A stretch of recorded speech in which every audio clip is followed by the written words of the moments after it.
Bonjour à tous, c'est Petit Sam. Je vous retrouve aujourd'hui pour vous parler d'un sujet dont j'aime beaucoup vous parler, c'est le sujet de l'entretien d'embauche. Donc j'ai toujours beaucoup de choses à vous dire sur l'entretien d'embauche, mais d'habitude c'est vrai que je m'arrête sur un point précis de l'entretien d'embauche. Là à l'inverse, je vais vous proposer une vidéo qui va être beaucoup plus générale puisque je vais vous proposer 7 bonnes pratiques, c'est-à-dire 7 choses à faire absolument pour convaincre le recruteur, parce que convaincre le recruteur, ça veut dire réussir votre entretien d'embauche. Donc je vais vraiment aborder 7 points essentiels en entretien d'embauche pour que ça se passe bien pour vous en entretien d'embauche.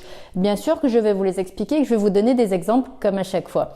La première chose, donc vraiment celle qui est essentielle, celle qui est primordiale à mon sens, c'est de soigner, de travailler et de préparer votre communication pour l'entretien d'embauche. Communiquer, ça ne veut pas juste dire parler, ça veut dire bien communiquer, ça veut dire bien se faire comprendre, diffuser un message qui sera clair et qui va faire sens pour le recruteur. Donc dans cette communication, qu'est-ce qu'il faut préparer? En premier lieu, il faut vous arrêter sur vos compétences, identifier les compétences que vous avez et qui sont en lien direct avec le poste.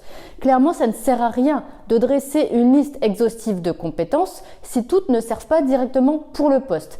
Arrêtez-vous sur vos compétences, soyez sélectifs, identifiez celles qui vont particulièrement être utiles et importantes pour le poste et donc ça veut dire celles qui vont particulièrement être importantes pour le recruteur et intéresser le recruteur. Ces compétences qui vont permettre de lui faire dire « Ah, mais cette personne, justement, elle a les compétences que je recherche, donc elle a le profil qui m'intéresse. » Donc vraiment, soyez sélectifs.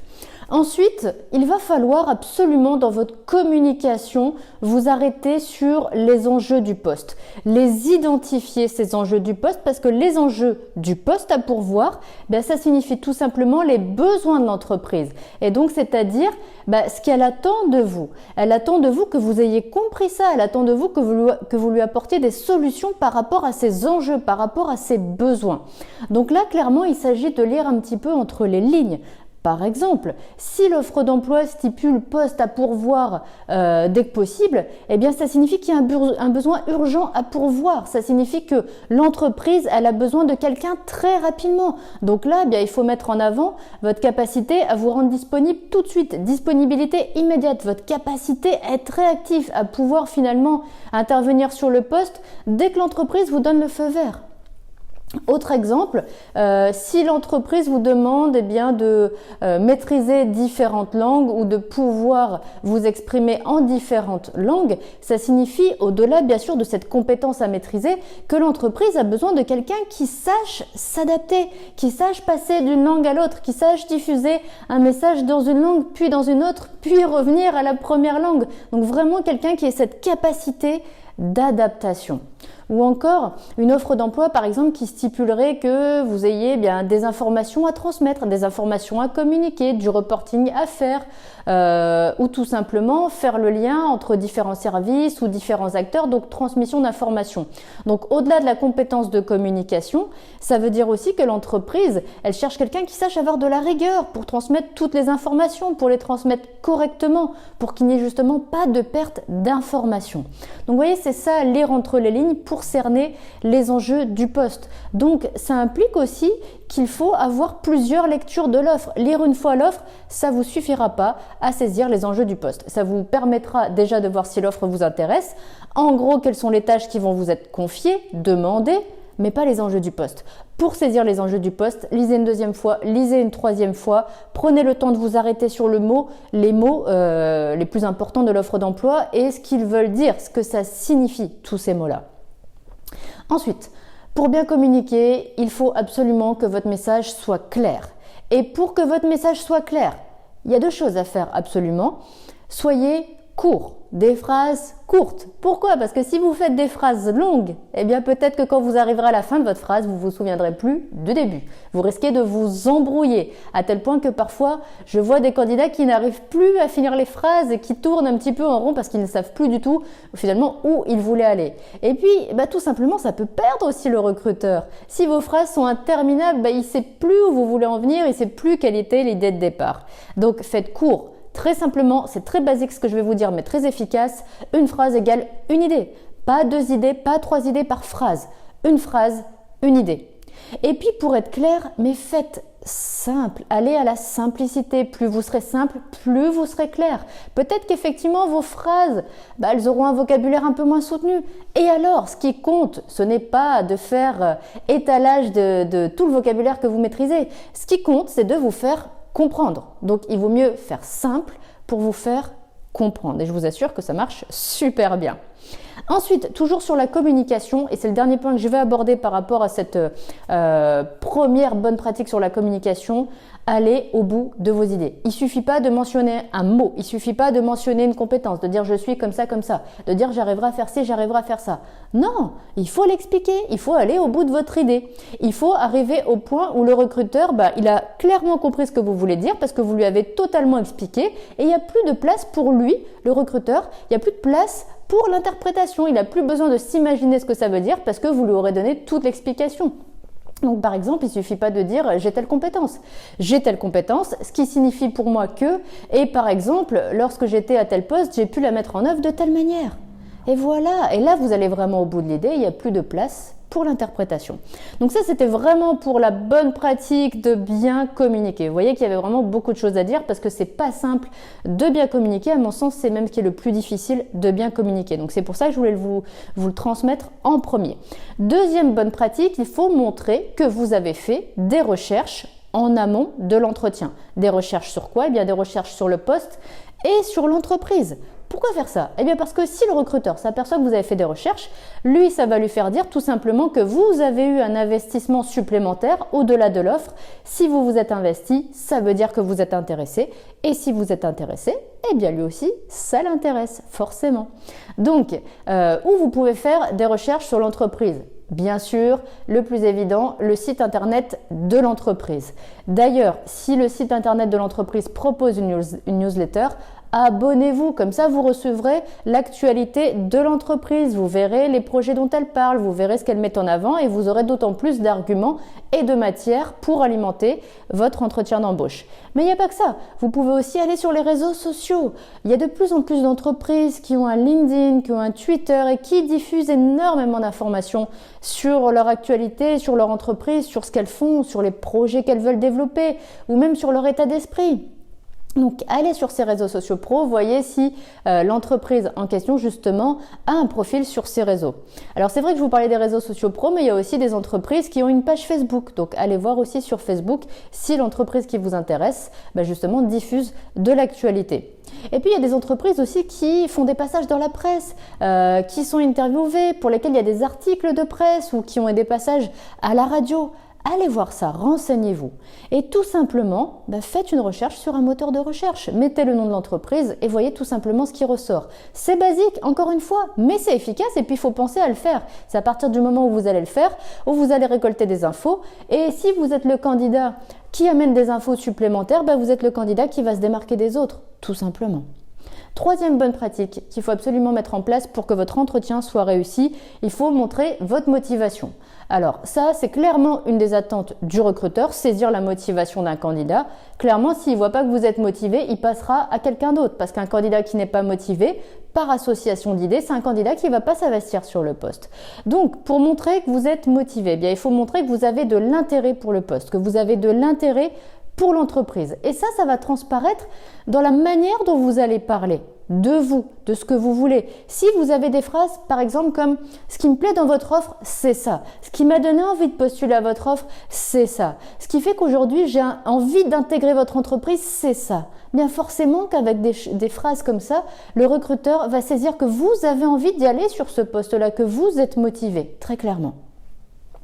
Quatrième bonne pratique que je vous conseille pour réussir vos entretiens et convaincre les recruteurs, projetez-vous sur le poste. Projeter, ça veut dire quoi? Ça veut dire imaginez-vous déjà sur le poste. Imaginez ce que vous allez faire. Imaginez quelles vont être vos priorités. Imaginez quel va être votre quotidien. Imaginez quelles vont être finalement vos collègues, vos interactions avec les collègues, vos interactions avec l'extérieur, avec les partenaires, vos interactions avec le public, s'il y a un public.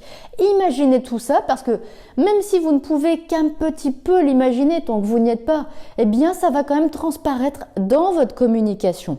Et ça, c'est important parce que si vous vous projetez, si vous vous imaginez déjà sur le poste, vous allez tout simplement amener le recruteur à déjà faire un petit peu la même chose, à vous imaginer sur le poste parce qu'il va entendre ça dans votre communication. Même si vous ne le dites pas clairement, ça va se ressentir, ça va se percevoir dans votre communication. Donc, finalement, vous allez amener le recruteur à faire déjà un petit peu la même chose et surtout, vous allez l'amener encore une fois à saisir votre envie d'avoir le poste et aussi à lui faire comprendre que ça y est, vous êtes prêt à le prendre en main ce poste, que vous êtes prêt à vous investir sur ce poste. Donc forcément que tout ça, c'est convaincant, ça fait envie aux recruteurs aussi de vous laisser la place sur le poste à pourvoir.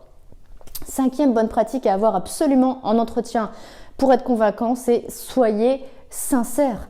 Soyez absolument sincère. Dites la vérité tout le temps, même si vous pensez que la vérité, elle peut jouer en votre défaveur, je vous assure que non. Pourquoi ? Parce que un candidat sincère, pour le recruteur, c'est un candidat qui va montrer sa fiabilité, pour lequel on pourra se projeter sur sa fiabilité et donc finalement un candidat déjà à qui on va faire confiance alors qu'on ne le connaît pas mais juste parce que vous avez été sincère. Si le recruteur vous pose une question pour laquelle vous n'avez pas la réponse, expliquez que vous n'avez pas la réponse, mais expliquez aussi pourquoi vous n'avez pas la réponse. Peut-être que vous n'avez jamais finalement été amené à pratiquer la tâche dont il vous parle, que vous n'avez jamais été amené à mettre en place le protocole dont il vous parle, utiliser le logiciel dont il vous parle. Il y a forcément une raison. Expliquez-la, mais soyez sincère, vous ne savez pas, vous ne pouvez pas inventer la réponse. Mais ça, c'est extrêmement important et je vous assure que c'est également une des attentes des recruteurs aujourd'hui, des candidats sincères, des candidats pour lesquels ça va se percevoir déjà en entretien qu'ils disent la vérité. Et si on ressent ça en entretien, ça permet de se projeter sur la suite, ça permet de se dire ce candidat sera honnête une fois qu'il sera en entreprise. Il ne va pas essayer de mentir, d'enjoliver un peu la réalité, de déformer un petit peu les faits. Et les recruteurs essaient vraiment de se prémunir de ce genre de comportement parce que ça existe beaucoup dans les entreprises. Donc, c'est forcément un de leurs points de vigilance en entretien d'embauche. Donc, soyez sincères. 6e point, très important en entretien d'embauche pour être convaincant, le sourire. Souriez parce que déjà ça va permettre au recruteur de vous voir sous un bon jour, de vous trouver agréable, sympathique. Et puis encore une fois, ça va l'aider à se projeter sur votre candidature. Ça va l'aider à vous imaginer agréable et sympathique dans votre quotidien professionnel, avec les collègues et s'il y a un public, également avec le public ou également avec les partenaires, avec les collaborateurs. Donc ce sourire, il est important et il aura des répercussions bien au-delà du simple moment de l'entretien. Donc souriez un peu au début, pendant l'entretien, vous avez le droit même de rire. Si le recruteur vous dit quelque chose qui vous fait sourire, qui vous fait rire, oui, vous êtes humain, vous pouvez vous autoriser à ça. Et puis du sourire aussi en fin d'entretien. Je vous rappelle qu'on va beaucoup plus retenir ce qui se passe au début et à la fin de l'entretien. Donc du sourire, c'est important. Dernier point que je voudrais évoquer avec vous pour vraiment convaincre le recruteur et réussir votre entretien d'embauche, finalement c'est un point qui va se jouer après l'entretien d'embauche. C'est le mail de remerciement. Le mail de remerciement pour dire bien sûr que vous remerciez le recruteur pour le temps qu'il vous a accordé, même si, soyons d'accord, vous aussi, vous avez pris du temps pour le recruteur. Mais voilà, c'est toujours une bonne chose de remercier le recruteur pour ce temps-là. Surtout si vous avez trouvé que l'échange a été agréable, n'hésitez pas à lui dire. Et surtout, rappelez les points qui ont été importants pour vous en entretien, ce que vous avez retenu particulièrement de l'entretien, ce que vous avez compris aussi particulièrement peut-être par rapport au poste, parce que le recruteur vous a peut-être amené des éléments supplémentaires qui vous ont permis de mieux cerner le poste, ses enjeux et les grands projets peut-être à venir. En tous les cas, tout ce que vous avez compris, retracez-le de manière très succincte dans les grandes lignes. Et puis rappelez à quel point le poste vous intéresse, à quel point vous êtes motivé, à quel point vous êtes prêt à vous investir dès que possible si le recruteur effectivement porte son choix sur votre candidature. Rappelez aussi que vous êtes disponible si le recruteur souhaite par exemple un complément d'information. Voilà, je vous assure que si vous mettez tout ça en place, vous allez faire un excellent entretien, vous allez vraiment marquer les esprits et vous allez être, c'est sûr, un candidat pour lequel le recruteur va se dire « ce candidat m'intéresse, ce candidat vraiment je me projette sur son profil, sur sa candidature dans l'entreprise ». Donc allez-y, maintenant vous avez vraiment des très très bonnes cartes en main, mettez-les en pratique et vous allez voir, ça marche super bien. Dernière chose, si vous voulez aller plus loin et si vous voulez encore plus de conseils pour vous aider à trouver les bons arguments pour les questions d'entretien et à les formuler de manière claire et de manière structurée, de manière pertinente, n'hésitez pas à aller voir le programme que j'ai créé spécialement pour ça, le programme qui s'appelle Bien répondre aux questions les plus posées en entretien. Je vous mets le lien juste en dessous de la vidéo, dans la description. Allez voir, il y a énormément d'informations à prendre pour bien préparer vos entretiens et pour le faire beaucoup plus rapidement que finalement si vous le faisiez seul de votre côté. Et puis bien sûr, comme d'habitude, si vous avez des questions, si vous avez des commentaires, bien vous me les mettez juste après cette vidéo et je vous répondrai avec grand plaisir. Allez, moi je vous dis bon courage et à très bientôt dans une prochaine vidéo.